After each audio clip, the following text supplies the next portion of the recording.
Good morning, afternoon, evening, everyone. Have you ever walked into a room and felt instantly tired, even though you were well rested? Or had a conversation that left you mentally drained, even though no harsh words were exchanged? That, my friends, is the silent theft of energy. And it happens more often than we care to admit. Today, I want to share with you something powerful. The 7 things you must never touch, because they drain your energy faster than anything else. And no, I'm not talking about physical toxins or lack of sleep. I'm talking about the emotional, psychological, and spiritual traps we unconsciously invite into our lives. Let's begin. 1. Resentment. Resentment is like swallowing poison and expecting the other person to suffer. Every time you replay old wounds, you reopen emotional debts that keep you stuck. Release it, not for them, but for your own freedom. Resentment is one of the most underestimated energy drains we carry. It doesn't shout, it doesn't scream, it simmers quietly, internally. And over time, it depletes us. It's not just a fleeting emotion, it's a recurring thought pattern, an emotional loop that loops so tightly it starts becoming part of who we think we are. That's what makes it dangerous. Resentment is usually born from 2 places: unmet expectations and unresolved pain. When someone hurts you, intentionally or not, and you never get closure, you begin to carry the weight of that wound. It might start as disappointment, but when it's ignored or buried, it mutates. You begin to rehearse the moment in your mind over and over again. You picture what you could have said, what they should have done. Your nervous system responds to the memory as if it's happening again. Each replay tightens the knot a little more. What makes resentment especially draining is that it doesn't stay confined to the original situation. It bleeds into other parts of your life. Suddenly, you're irritable for no reason, exhausted even when you've rested, less patient with people who've done nothing wrong. That's because part of your energy is always tied up in the past, locked in a version of you that wasn't allowed to express anger, hurt, or truth. Emotionally, resentment is heavy, but energetically, it's even heavier. It creates a kind of psychic debt. Every time you see the person who wronged you, or someone who reminds you of them, you make another internal payment by reliving the feeling. You're using energy to keep the story alive, and the longer it lives, the more power it takes to sustain. Often, we don't even notice we're resentful. It hides behind sarcasm, emotional numbness, passive aggressiveness, or perfectionism. We say things like, "I'm over it," or "it doesn't matter anymore," but our tone says otherwise. That's because the conscious mind might have tried to move on, but the unconscious mind still holds a grudge. And the unconscious always wins when you don't confront it. Resentment also affects your ability to trust, not just others, but yourself. You begin to doubt your judgment, question your choices, and hesitate to open up. Why? Because your system hasn't fully healed from the betrayal or hurt. So your energy gets rerouted into self-protection. That's energy that could have gone into creation, connection, rest, or joy. There's a subtle seduction to resentment too. It gives us a false sense of power. It feels like if we let it go, the other person wins. So we cling to it thinking we're holding them accountable. But resentment is not justice, it's a self-imposed prison. You hold the key, but your hands are too clenched with anger to turn it. Forgiveness, though often misunderstood, is not about excusing what happened. It's not a moral pass. It's not even for the other person. It's a choice to stop giving them more of your time, your thoughts, and your life force. You don't forgive to forget. You forgive so you can finally stop remembering in a way that keeps you stuck. Sometimes resentment isn't even toward others. It's directed inward. You resent yourself for not speaking up, for staying too long, for not seeing the signs. Self-resentment is especially toxic because it hides under layers of shame and self-blame. But the result is the same: drained energy, fractured self-trust, emotional stagnation. To clear resentment, you have to name it, acknowledge the wound, let yourself feel what you were never allowed to feel fully. Rage, grief, disappointment. Energy moves when emotion is honored, not suppressed and depressed. You don't have to confront the person who hurt you, but you do have to confront the part of you that's still carrying the weight. Resentment will convince you that you're protecting yourself. But what you're really doing is keeping old pain on life support. 2. People-pleasing. When you say yes out of fear, not love, you abandon yourself. Trying to be everything for everyone turns you into nothing for yourself. People-pleasing is a slow leak of energy disguised as kindness. People-pleasing is often mistaken for kindness, compassion, or generosity. On the surface, it looks like selflessness, being agreeable, helpful, accommodating. But underneath, it's something far more complex and draining. At its core, people-pleasing isn't about love or service. It's about fear. Fear of rejection, fear of conflict, fear of being seen as difficult or unworthy. And when your actions are driven by fear, they may appear warm on the outside, but they quietly exhaust you from the inside out. People-pleasing begins in subtle ways. You say yes when you want to say no. You smile even when something doesn't sit right. You swallow your opinion to keep the peace. At first it may feel like you're just being easygoing or adaptable, but over time, these small betrayals of your own boundaries accumulate. You become disconnected from what you actually want, need, or believe. And when you're constantly overriding your internal truth for the sake of external approval, the result is depletion. Energetically, people-pleasing is one of the fastest ways to lose your sense of self. You start operating from the outside in, rather than the inside out. Your focus shifts toward how others perceive you, how they feel, what they need, and your own center becomes less and less accessible. Eventually, you're no longer making decisions based on alignment, but based on appeasement. This creates chronic internal tension, which manifests as fatigue, anxiety, and sometimes even resentment. A major reason people-pleasing is so draining is because it's often rooted in childhood conditioning. Perhaps you learned early on that love was conditional, given only when you were good, quiet, helpful, or agreeable. Maybe your emotional needs were dismissed, or you were praised more for your compliance than your authenticity. These early experiences teach the nervous system that safety comes through approval. So, as an adult, your mind equates disagreement or disapproval with danger, even if the threat is only emotional. In this pattern, even the most basic boundary can feel like an act of rebellion. Saying, "I can't help you right now," feels selfish. Asking for space feels rude. Expressing discomfort feels like a betrayal of the relationship. So you shrink. You adapt. You overextend. Not because you want to, but because you've tied your worth to how much others accept you. But here's the hidden cost. The more you people please, the more invisible you become. Others may love the version of you that never complains, always agree, and is endlessly available, but they don't know the real you. And if you continue to show up as someone you're not, eventually even you won't recognize who you've become. That misalignment creates a chronic drain on your energy because you're sustaining a version of yourself that isn't rooted in truth.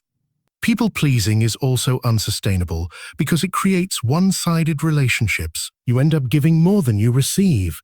You hold space for everyone else, but no one holds space for you. And eventually, resentment starts to creep in, not because people are taking too much, but because you never learned how to say, "That's enough."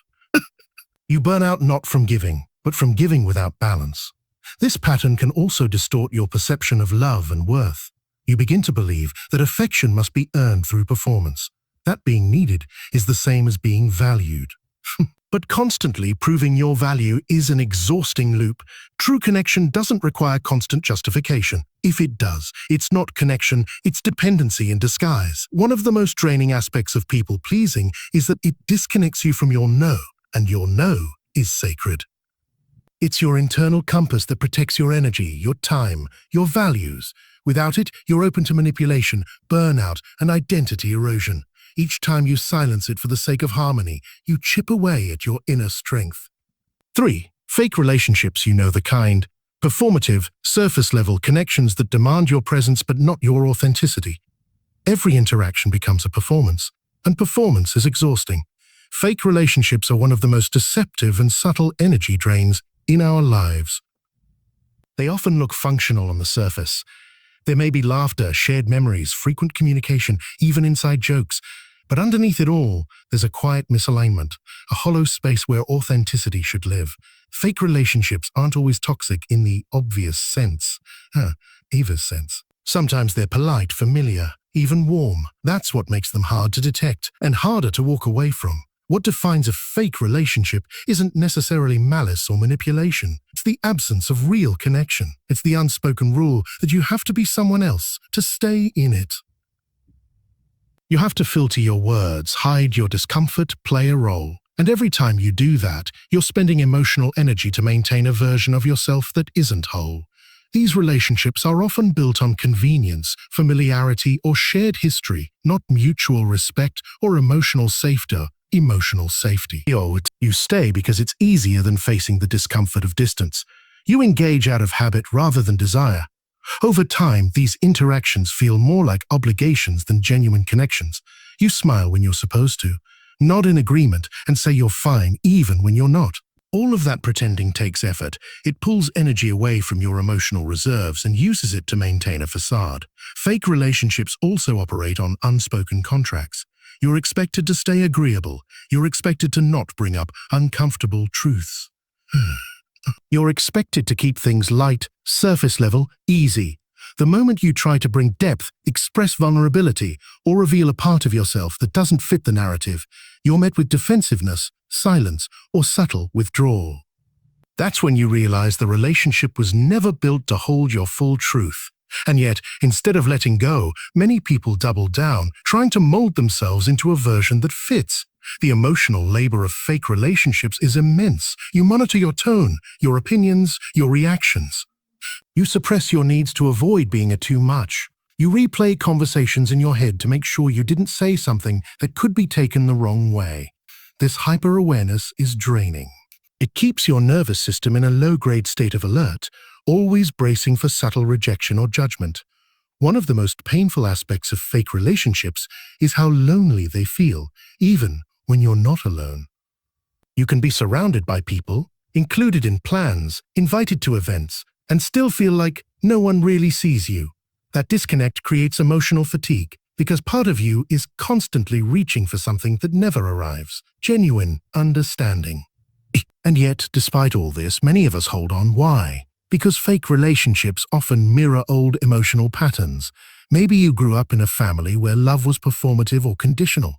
Maybe you learned that it's safer to be liked than to be real.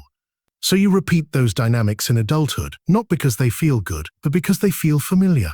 The illusion of connection feels safer than the risk of rejection. But the truth is, every moment spent in a relationship where you cannot be yourself is a withdrawal from your emotional bank account. You're investing time, attention, and energy into something that doesn't replenish you. Over time, that imbalance accumulates, not as a dramatic breakdown, but as chronic burnout, numbness, irritability, or quiet sadness you can't quite explain. In fake relationships, presence becomes performance, intimacy is replaced with small talk. Support is conditional. Everything becomes transactional, whether it's time, attention, or empathy. You may find yourself sharing only the polished parts of your life, avoiding topics that might disrupt the shallow piece. You become cautious, filtered, emotionally guarded, not because you want to, but because the relationship has no room for your wholeness. 4. Living in the past, rehashing regrets, replaying what you should have said or done, this creates a loop that saps vitality. The past is a teacher, not a home. Visit it for wisdom, but don't live there. Living in the past is one of the most deceptive ways we lose energy. Unlike obvious stressors, it doesn't always announce itself. You might be going about your day, working, socializing, taking care of responsibilities, while a quiet part of your mind is stuck somewhere else. A moment, a regret, a conversation you wish had gone differently. It lingers, replays, loops. You carry the past not as a memory, but as an emotional echo that colors everything in the present. When we live in the past, we unconsciously divide our attention. One part of us is trying to engage with the now, while another part is busy revisiting old wounds, unresolved conflicts, or nostalgic highlights. This constant split fractures our focus and scatters our energy. You might feel tired even when you've done little. You might feel anxious for no clear reason. That's because a portion of your consciousness is tied to something you can no longer change. There are many ways we get caught in the past. Some people replay past mistakes, punishing themselves over and over. They carry guilt like a badge, believing that if they suffer enough, they'll somehow make it right. Others cling to a past version of themselves when they were more successful, more loved, more certain. They look at their current life, not with clarity, but through a filter of comparison. Then there are those who fixate on what could have been. They live in the space of a what-if, projecting alternate timelines, imagining better outcomes, and mourning things that never even happened. This mental time travel might seem harmless, even productive, like analyzing or reflecting. But there's a difference between processing the past and living in it.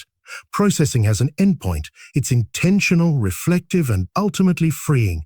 Living in the past, on the other hand, is compulsive. It keeps you emotionally tied to a story that no longer exists, demanding energy to sustain its relevance. One of the biggest energetic costs of living in the past is emotional looping.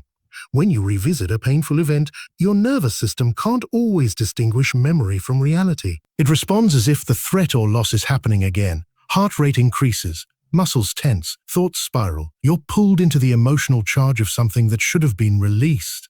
The body becomes a theater for old pain to replay itself, and your energy gets consumed in rehearsing scenes that were never meant to last this long. There's also the risk of identity entrapment. The more you attach to your past, especially the version of you shaped by trauma or disappointment, the more you build your present self around limitation. You begin to believe that your past defines your capacity, your relationships, even your worth. Instead of evolving, you repeat. Instead of growing, you reinforce the same narratives. This repetition keeps your life small, not because the future lacks opportunity, but because the mind insists on staying behind. Living in the past also affects your relationships. You might project old dynamics onto new people. Distrust carried from a betrayal years ago shows up in your inability to open up now. The unresolved grief of a lost connection creates distance in current ones. Even when love is present, you might not feel it, because you're not fully here to receive it. Energy meant for real-time connection gets redirected into keeping old memories alive. Another layer of this is nostalgia, which can seem harmless, even comforting. But when nostalgia becomes idealization, it distorts the truth. You begin to romanticize the past, convincing yourself that nothing in the present can measure up. This creates dissatisfaction, not because the now is lacking, but because you've made the past untouchable. You're comparing your current reality to a curated memory, and the result is disappointment, disconnection, and subtle despair. 5. Trying to fix others. You can support someone, you can guide them, but trying to rescue or change people who aren't willing to evolve, that's an emotional sinkhole. Protect your energy by respecting their journey. Trying to fix others is one of the most emotionally and energetically exhausting habits we can fall into. On the surface, it may look like compassion, support, or love. It often starts with good intentions, a desire to help someone we care about, to relieve their suffering, to guide them toward better choices. But beneath those intentions often lies a deeper compulsion, the need to control what isn't ours to control, And this creates a constant drain on our energy, because we are investing ourselves in someone else's transformation, often more than they are.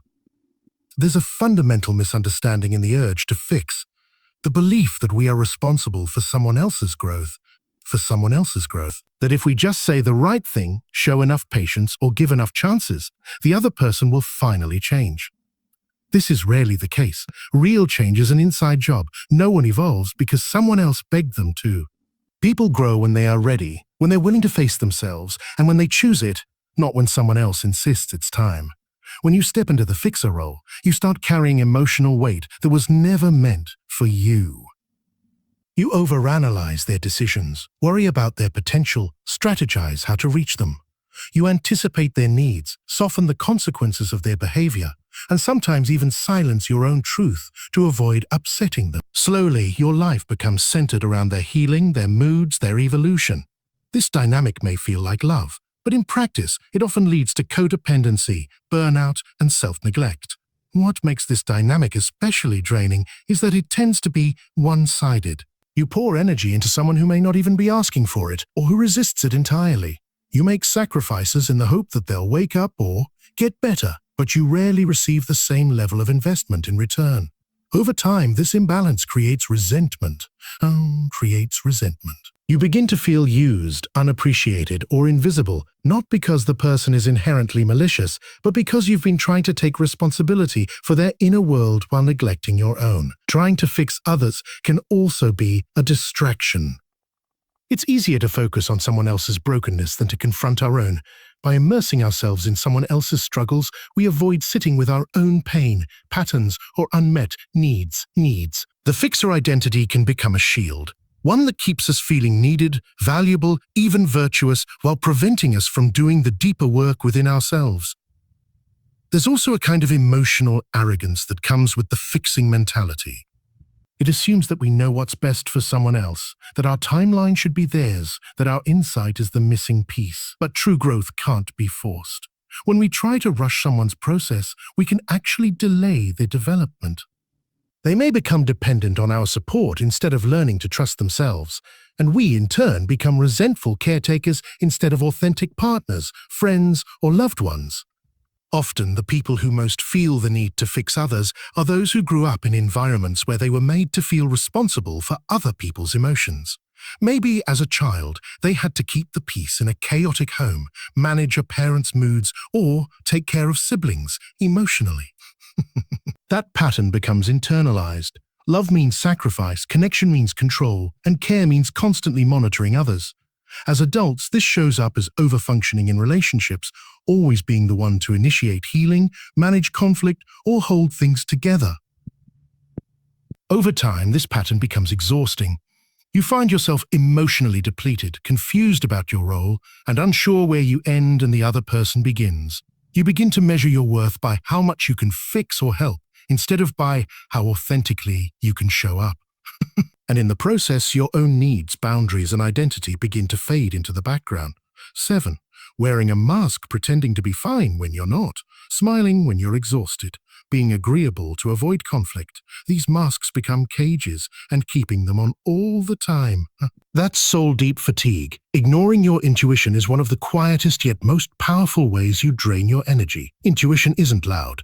It doesn't force or demand. It whispers, it nudges, it offers subtle insight in the spaces between thoughts. And when you ignore those signals, whether out of fear, logic, or external pressure, you create a deep internal conflict that quietly consumes your emotional and mental resources. Intuition is not just a mystical idea, it's a deep, innate intelligence that lives in the body. It's how your nervous system reads patterns before your conscious mind can process them. You feel it as a gut sensation, a sense of unease, a strange clarity that arises out of nowhere. It's the part of you that knows, even when you can't explain how you know. And when you ignore that knowing, when you override it with rationalizations, social expectations, or wishful thinking, you disconnect from your most natural source of guidance and protection. The energetic toll of ignoring intuition is subtle but steady. Every time you say yes when something inside you says no, you fracture your inner alignment. Every time you silence that tug in your chest, that tightness in your stomach, or that whisper in the back of your mind, you erode your self-trust. And when self-trust begins to erode, insecurity, doubt, and anxiety rush in to fill the space. You start questioning yourself more. You rely on others to validate your decisions. You hesitate, overthink, and feel uncertain, even about things you once felt clear on. Ignoring your intuition often begins in childhood. Many people are taught directly or indirectly that their feelings are invalid or inconvenient. Maybe you were told you were being too sensitive, dramatic, or irrational. Maybe your instincts were dismissed or punished. Over time, you learn to mistrust your internal signals and prioritize external rules, logic, or approval instead. This early conditioning teaches you to live from the neck up, favoring the mind while silencing the body's wisdom. But the body doesn't forget. It keeps speaking. And the more you ignore it, the louder it has to scream, through stress, confusion, fatigue, or even illness. When you consistently ignore your intuition, you start living reactively instead of intuitively. You make decisions based on fear of consequences rather than alignment with your truth. You enter relationships even when something feels off. You stay in jobs that drain you because they make sense on paper. You agree to things out of guilt or obligation, even though something inside resists. And while others may praise you for being logical, responsible, or selfless, you know the truth. You're drained, disconnected, and often unsure why. One of the most damaging effects of ignoring intuition is that it distances you from your authentic self. Intuition is your internal compass. It doesn't just guide you toward safety, it guides you toward integrity. It tells you when something doesn't align with your values, your desires, or your needs. When you disregard those cues long enough, you stop knowing what you actually want. You become more easily influenced, more susceptible to manipulation, more vulnerable to people and situations that don't serve you, because you've silenced the very part of you that was meant to protect and guide you. This disconnection also creates emotional fatigue. You constantly seek clarity from outside sources, asking others for their opinions, researching obsessively, trying to weigh every pro and con. But clarity doesn't always come from analysis. It often comes from stillness, from feeling, from trusting the subtle language of your inner self. When you deny that access, every decision becomes heavier. Every step forward becomes a mental battle, and your energy is spent navigating a world without the internal map you were born with. Living against your intuition may seem manageable at first, especially when logic or social norms seem to justify it. But over time, the cost becomes undeniable. You feel out of sync with yourself.